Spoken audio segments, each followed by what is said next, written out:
Continuamos con esta gran plática sobre el cambio climático. Nos quedamos en la pregunta, ¿estamos dispuestos a decrecer como civilización por el bien del planeta y de nuestro mismo desarrollo civilizatorio? Marco, ¿crees Pues que estemos capacitados? el asunto es que si este axioma del crecimiento por sí, ¿verdad? Siempre deseado estar creciendo, Sí. creciendo, incluso cuando China se incorpora a estos países y empieza a crecer al 11-12% anual, ahora está en recesión y creciendo al 7%, Ya quisiéramos. pero estuvo al 11-12%, ese es un monstruo. Eso significa que ahora en Pekín vemos, ¿no?, el problema que hubo. Sí, justamente, ¿no? Esta semana. Sí, que incluso tuvieron que parar, ¿no? Tuvieron que parar la actividad económica. Esto significa que tendríamos que pensar en un modelo de desarrollo no asociado al continuo crecimiento de la economía, sino un modelo de desarrollo en decrecimiento de la economía y altamente redistributivo. Ya. El asunto es que eso significa la muerte del capitalismo. O sea, el capitalismo, en su lógica, para poder seguir viviendo, tiene que generar crecimiento continuo. Sí, Walmart se ¿no? tiene que ir a otra ciudad para abrir más. Y siempre la innovación de nuevos productos y crecer, ¿no? Y siempre con una tasa de crecimiento. Si tú planteas que la sobrevivencia del planeta significa un modelo que rechaza ya esta idea, el fanatismo del capitalismo del crecimiento siempre necesario y redistribuir lo que existe, entonces eso en automático significa que tendrías que pensar en un modelo de economía diferente al capitalismo. Entonces, esa pregunta está porque continuar con como vamos, pues vamos al precipicio. Y de crecer sin redistribuir, pues significa también, que hambrunas, ¿no? Significa la hambruna y significa pues la extinción de grandes porciones de la población. Entonces, la única posibilidad de generar perspectiva de vida es un régimen de alta redistribución, ¿verdad?, para que soporte este decrecimiento o bajo crecimiento, ¿verdad?, conjunto. De otra manera es la hambruna. Sí, o es la hambruna o la que la hambruna también no es mal vista por estas élites capitalistas, ¿no? Porque es una forma natural de eliminar a los que no son consumidores, a fin de cuentas. Pero ¿existen algún ejemplo, Felipe, de este modelo de desarrollo, o más bien modelo civilizatorio, ¿no? Civilizatorio nuevo. Civilizatorio para vivir, convivir, porque también vemos que hay unas tendencias, ¿no?, de los veganos, de tendencias de planta un árbol, usa cosas menos, pero son acciones o pequeñas acciones que realmente no te van a cambiar todo hacia donde vamos, ¿no? Quizás retrasen un poco la llegada al precipicio, pero van hacia allá. Ok, no, en realidad es complicado. O sea, no es que no se tenga que hacer nada. O sea, todos tenemos la responsabilidad de usar menos el auto, usar menos energía en la casa, en el hogar, en las oficinas, ¿no? Pero realmente el mayor problema está, como dice Marco, ¿no?, en el modelo económico. En el modelo económico actual se apuesta mucho por el consumo energético y no tenemos hasta ahorita, o no se le apuesta a ninguna otra fuente de energía. Simplemente es el carbón mineral, todos los combustibles fósiles. Esos aportan cerca del 40% de las emisiones totales de CO2. Entonces, cuando tú quieres o analizas, ¿dónde reducimos? En realidad, ¿dónde está el problema? Y toda esta, o la mayor producción de estas concentraciones está en la generación de energía eléctrica. Y bueno, si tú lo piensas, todos los modelos necesitan consumo o altos consumos de energía. Entonces, bajo esos esquemas de modelos, pues sí tendrás que pensar en otras fuentes alternativas, ¿no? Sí, porque, por ejemplo, México, pues hasta el mismo desarrollo de México depende del precio del petróleo, ¿no? Entonces, son como contradicciones donde vimos, bueno, hay que ir por el cambio climático y luego le cambiamos de canal y están las cuestiones económicas y en crisis en el sistema económico mexicano. La mezcla mexicana llega a, porque ya rebasó o bajó $29. $29, ¿no? La barrera de $30 ya está. Y nos agüitamos, ¿verdad? Nos entristecemos de que ya Pero mira, forma de vida, un ejemplo. Entre cuánta energía consume en promedio un norteamericano y cuánta energía consume un ciudadano del centro de África. Exacto, sí. ¿Ah?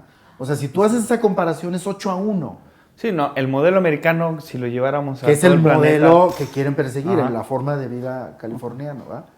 Entonces, en promedio, ¿no? 8-1. Eso significa que un individuo del centro de África está viviendo con 800% menos de uso de energía que un norteamericano y puede vivir. Entonces, lo que tenemos que ver es cómo vamos a reproducir nuestra vida sin esos gastos energéticos tan altísimos como el norteamericano. Sí, que en primera, pues no tener un Homer, ¿va? O sea, es este modelo donde, bueno, tienes que tener una casa grande, un carro grande, alberca, viajar. Toda la base ética toda con la que construimos nuestra vida, cambiarla. Tiene que cambiar. Eso puede ser, eso es teóricamente posible, pero en términos de factibilidad y de que ocurra es muy dudoso. ¿Ah?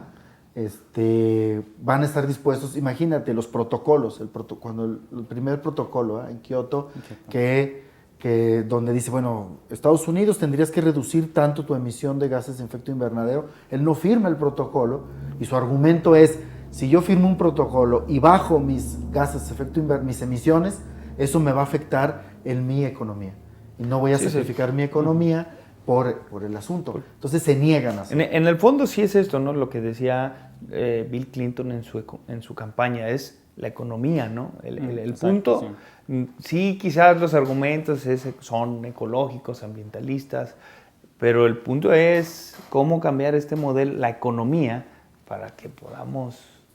Pero bueno, aquí ha cambiado el enfoque porque ahora, precisamente retomando lo de la COP21, que tiene un historial, digamos, de hace 30, 40 años, de finales de los 70, donde se reconoce el problema de las emisiones de gases de efecto invernadero y su efecto en el clima.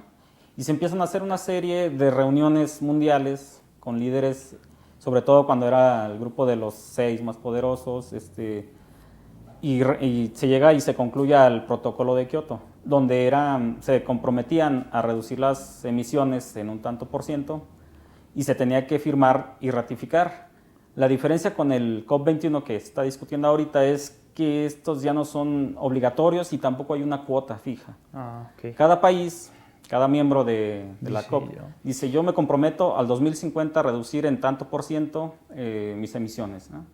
Eso precisamente por este tipo de problemas. Y ahora ya Estados Unidos no es el principal emisor de CO2. Es China. No es casualidad que tengan este problema en Beijing. Pero ¿cuál es el problema? Que ahora no te obliga a nada ni sanciones económicas si no cumples. Simplemente es un acto de buena fe que México se compromete a reducir y legislar al respecto. Sí, porque es un tema donde si a una nación le vale sorbete, pues no pasa nada, pero los efectos, lo que tú hagas aquí, pues puede pasar como tú dices, ¿no? Sí. La vida americana, californiana, pues está afectando al pelado de África. Imagínate, es el modo de vida californiano asumido por 1.200 millones de personas más, en China, otros tantos en la India, otros tantos...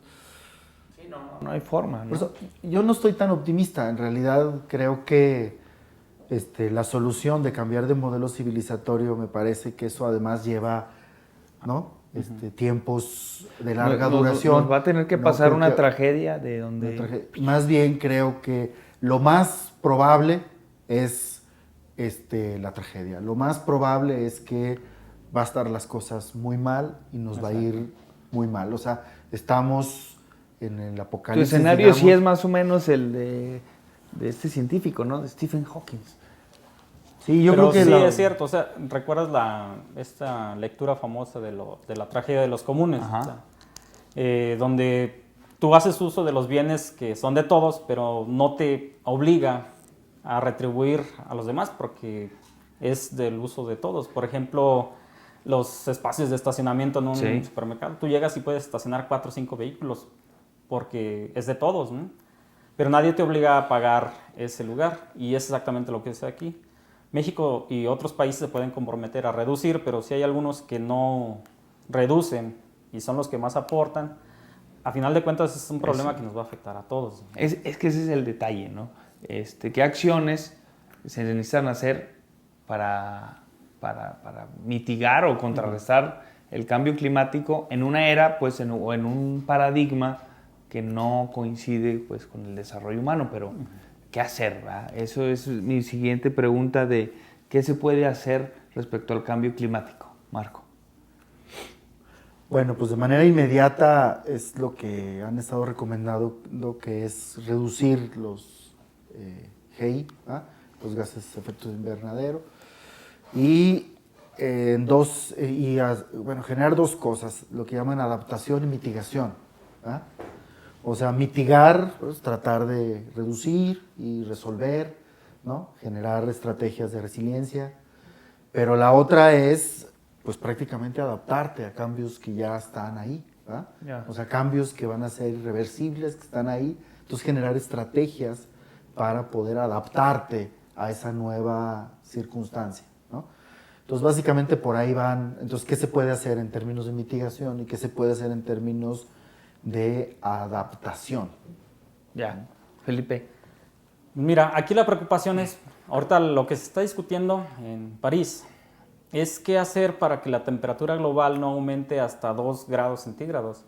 Si nosotros lo pensamos así como, bueno, 2 grados centígrados, pues no pasa nada, ¿verdad? Pero de 1850 a 2015 ha aumentado 0.85 grados centígrados.